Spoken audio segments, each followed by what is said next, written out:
கேள்விக்குறி இதெல்லாம் வந்து டி ராஜேந்திர கூப்பிட்டுங்கன்னா இது கேள்விக்குறி, இது ஆச்சரியக்குறி, இது முற்றுப்புள்ளின்னு பேசியிருப்பார்ல. இதை விட நல்லா பயங்கரமா கை தட்டியிருப்பாங்கல்ல. சரி டி ராஜேந்தர் என்ன ஜெயிச்சிருவாரா? அரசியல்ன்றது பஞ்ச் டயலாக் இல்ல. நான் சொல்லியிருக்கிறேன் அது பூத் லெவல் அரசியல்.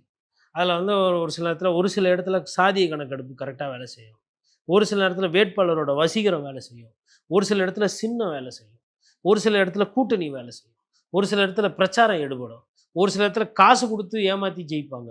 ஒரு சில நேரத்துல பொய் சத்தியம் பண்ணி ஜெயிப்பாங்க. இவ்ளோ இருக்குது அதுல. எதுவுமே பண்ணாம வெறும் திமுக, தாவேகா, தாவேகா, திமுக இதே தான். திருப்பி திருப்பி. அது வேற ரிப்பீட் வேற. அதுவே புரியல. அதுவே நான் நான் என்ன கேட்கிறேன், நான் தான் தேர்தல் ஆணையம் வச்சுக்கோங்க. கன்ஃப்யூஸ் ஆவனா, ஆக மாட்டேனா? என்னப்பா அது ஏதோ இது பெரிய ஆக்டர் அது திமுகன்றாரு, அடுத்தது எதுன்றாரு என்னன்னே தெரியலையேப்பா. Please give me the registered number of parties அப்படின்னாங்க. ரிஜிஸ்டர்ட் பார்ட்டீஸ்ல பார்க்கும்போது மேல இருக்காது. ஏன்னா கட்சியா சேர்ந்த கட்சிக்கு. ரெகக்னைஸ்ட் பார்ட்டியோட டீட்டெயில்ஸ் குடுங்க.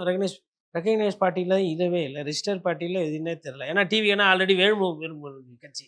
அவர் ரெஜிஸ்டர்ட் பார்ட்டி.